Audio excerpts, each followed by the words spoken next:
pour la chronique du service financier LFSON. On est avec nul autre que Cédric LFSON, bien sûr. Ça va bien ce matin? Ça va très bien. Merci François, toi aussi? Ça va très bien, oui. Donc, une nouvelle série de chroniques qu'on va faire ensemble. Oui. On va en avoir quelques-unes avant les fêtes. Ça va se poursuivre après. De quoi ça va traiter principalement? Ce matin ou les autres chroniques? En général. En général, là, pour les... évidemment, de services financiers. Ce matin, on va parler de l'assurance hypothécaire. Je pense que c'est un produit qui est de plus en plus connu, oui, mais encore méconnu quand même, parce que c'est pas encore tout le monde qui est familier avec ça. Donc, on va essayer d'éclaircir le sujet. On va parler de REER parce que la période s'en vient, même si c'est quand même la fin de l'année. On sait qu'en début d'année, février, c'est la grosse période. Oui. Alors, on parlera de ça. Puis pour les prochaines, on verra où ça nous mènera. Puis si les gens mais c'est pas les suggestions, sujets qui manquent. Ouais, exactement. On est très ouvert aux suggestions. Si les gens ont des suggestions, on peut les prendre, il n'y a aucun problème. Et là, avant de commencer, on parle, c'est ça, d'assurance hypothécaire ce matin, mais on va faire un petit retour. Vous êtes déménagé, situé sur la rue Bagotte, depuis juste à côté. Voisin de TVDL. Oui, voisin de porte. Depuis une dizaine de mois, je crois. Ça fait 7 mois. Ça fait 7 mois, donc le changement, ça a été positif. Très positif. On est bien content d'être rendu au centre-ville. Ça fait quand même 23 ans qu'on est dans le domaine. Oui. On a changé 2 ou 3 fois de place, toujours dans le même secteur quand même, mais là, on a pris position pour plusieurs années à côté de TVDL, tout près, entre Bell, Canada et TVDL. Donc, très bien situé, très accessible. Ça vaut la peine de venir faire un tour, de venir voir ça. Alors là, on va plonger dans le vif de notre sujet parce qu'on parle d'assurance hypothécaire. En fait, on va faire la comparaison entre l'assurance hypothécaire bancaire et l'individuel. Et là, on disait que c'est quand même nouveau. Les gens ne connaissent pas beaucoup ça. J'en fais partie. Alors, tu vas devoir me démystifier cet aspect-là.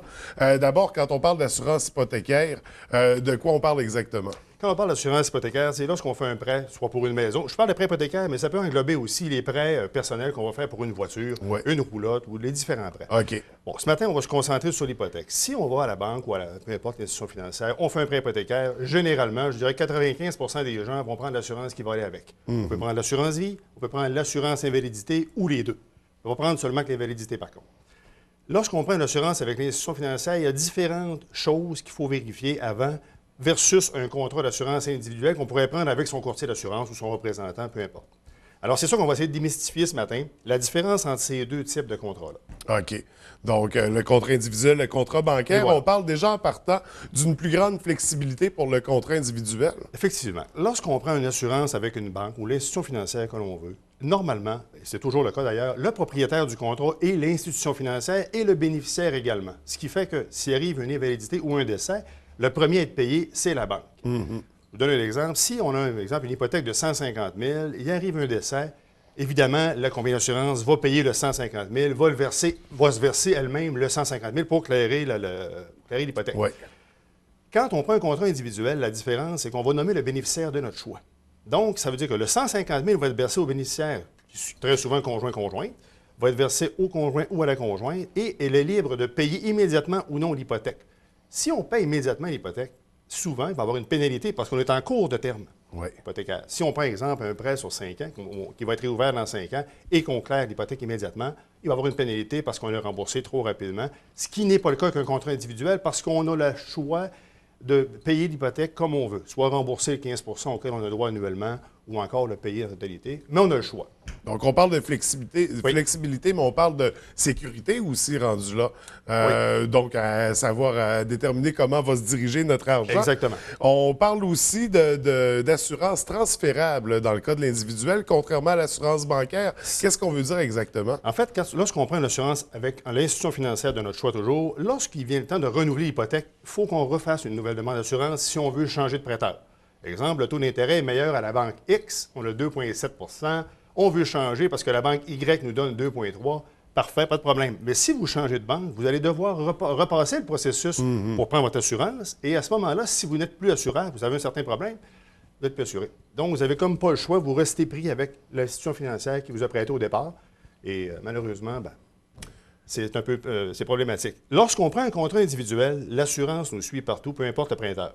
La prime va être garantie pour la durée du prêt, très souvent, parce qu'on peut faire d'autres choses aussi, mais très souvent, la prime va être garantie pour toute la durée du prêt. Et peu importe l'institution financière où on va aller, le contrat va nous suivre partout.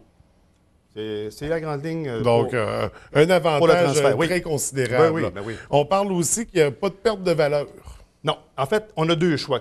Lorsqu'on prend un contrat individuel, vous savez, en fait, on va commencer à la base, lorsqu'on prend une assurance hypothécaire avec l'institution financière, le contrat est décroissant. On parlait de 150 000 tout à l'heure. Après 10 ans, évidemment, le solde n'est plus à 150 000, peut-être rendu à 80 85 000. À ce moment-là, l'assurance, s'il arrive un décès avec la banque, va payer 85 000. Si on prend un contrat individuel, le 150 000, on a le choix. Soit qu'on le met décroissant, il va suivre toujours notre solde hypothécaire, ou encore on peut le laisser fixe. Et on aura toujours le 150 000. Donc, il arrive un décès, le solde est à 85 000, on prend le 150 000, on claire l'hypothèque, il reste quand même un montant qu'on va laisser à nos bénéficiaires qui va servir à payer différentes choses. Donc, très intéressant encore à ce niveau-là. On parle de primes qui seraient généralement moins élevées du côté individuel plutôt que du côté bancaire. En principe, je vous dirais que dans 70 des cas, la prime avec un contrat individuel va être relativement moins chère qu'une assurance qui est prise avec une banque pour différentes raisons. D'abord, l'institution financière, c'est une assurance collective. Alors, c'est un prix de groupe qui est fait selon le groupe d'âge. Lorsqu'on prend un contrat individuel, d'abord, on a le choix des compagnies, évidemment. Deuxièmement, on va y aller sélectivement avec l'âge, oui, et on va y aller avec un statut de fumeur et non-fumeur. Nous, on en tient compte, les institutions financières n'en tiennent pas compte généralement. Évidemment, plus la personne est en santé, alors à ce moment-là, on peut avoir un taux privilégié qui va faire que la prime va baisser encore conséquemment.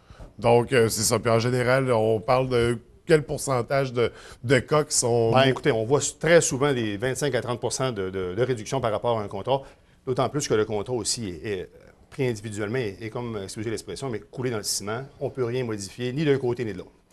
Donc, un avantage à considérer. C'est bien ça. On parle dans la relation, quand on vient rencontrer pour une assurance hypothécaire individuelle versus la bancaire, est-ce qu'il y a une différence au niveau du service aussi qui va être offert? La différence, oui, c'est certain, parce qu'on peut faire, lorsqu'on fait une analyse d'abord des besoins, ce qui n'est pas le cas avec les institutions financières, ils ne font pas d'analyse de besoins financiers pour assurer une hypothèque. Lorsqu'on rencontre un conseiller, on vient au bureau, on fait une analyse des besoins, on voit exactement le besoin criant du client, est-ce qu'il a besoin de plus d'assurance, moins d'assurance. Très souvent, la personne va déjà avoir de l'assurance qui est déjà existante, et ça, on va en tenir compte. Ce qui fait que s'il arrive une hypothèque, exemple, où la personne a besoin d'une hypothèque de 150 000, mais qui a déjà certains montants d'assurance et qu'on établit que son besoin est de 100 000, on ne vendra pas 150 000. Alors, à ce moment-là, on va prendre une assurance qui va combler les besoins et non en prendre de plus. Puis même pour l'invalidité, c'est la même chose. L'invalidité, souvent, on va dire, bien, regarde, tu as une assurance collective, tu vas au travail, ton hypothèque, s'il arrive une invalidité, va te payer 70 on a dit 70, 67 de ton salaire. Si le besoin en assurance invalidité pour couvrir le manque à devenir une invalidité est de 800 $ par mois, on n'ira pas mettre un 1200 $, on va mettre un 800 $. Alors, on y va vraiment selon les besoins de la personne. C'est du cas par cas, évidemment. Donc, un service très personnalisé en fonction, c'est ça, des besoins. C'est bien ça. En fonction de la situation de la personne. C'est ça. Et également, on parle en cas d'annulation. Il n'y a pas de frais d'annulation de votre côté. Bien, les gens pensent souvent que, bon, oui, je veux changer mon assurance, mais il faut attendre la fin de mon terme pour pouvoir changer l'assurance. Ce qui n'est pas le cas du tout. Dans toutes les institutions financières, on peut annuler en tout temps et sans frais l'assurance qu'il va y avoir greffée à notre prêt hypothécaire. Et ça, on peut le faire en cours de terme, au début, à la fin.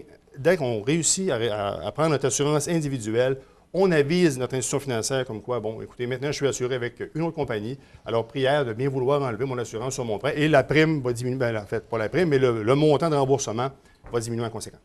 Donc, si je résume tous ces points-là, l'assurance hypothécaire individuelle versus la bancaire, on parle de plus de contrôle, plus de liberté, plus de garantie, plus de sécurité, parfois même moins de paiement, puis un service personnalisé. Oui. Donc, c'est que des avantages. C'est que des avantages. Et évidemment, c'est sûr que pour le savoir, il faut nous rencontrer. On y va, comme je disais tantôt, c'est du cas par cas. Alors, on évalue les besoins, puis selon les besoins de la personne, bien, écoutez, on s'ajuste, puis on fait le produit qui lui convient le mieux. Donc, pour vous rencontrer, c'est simple. On téléphone, on prend rendez-vous. On vient vous rencontrer directement à vous. À nos bureaux, ça nous fait plaisir. On est situé au 953 rue Bagrotte. Puis, ça va nous faire plaisir de vous recevoir. Et vous êtes présent avec votre équipe? Pour accueillir tout le monde. Oui. Donc, écoute, super chronique, très intéressant. Nous, on se revoit donc en décembre, vers la mi-décembre, vers la fin décembre. On va discuter de quoi exactement? On va parler de REER. OK. La période s'en vient, alors on va commencer à préparer les gens en fonction de la campagne REER qui s'en vient. Donc, on se prépare à ça pour décembre. Merci beaucoup. Merci, François. Bonne journée. Bonne journée.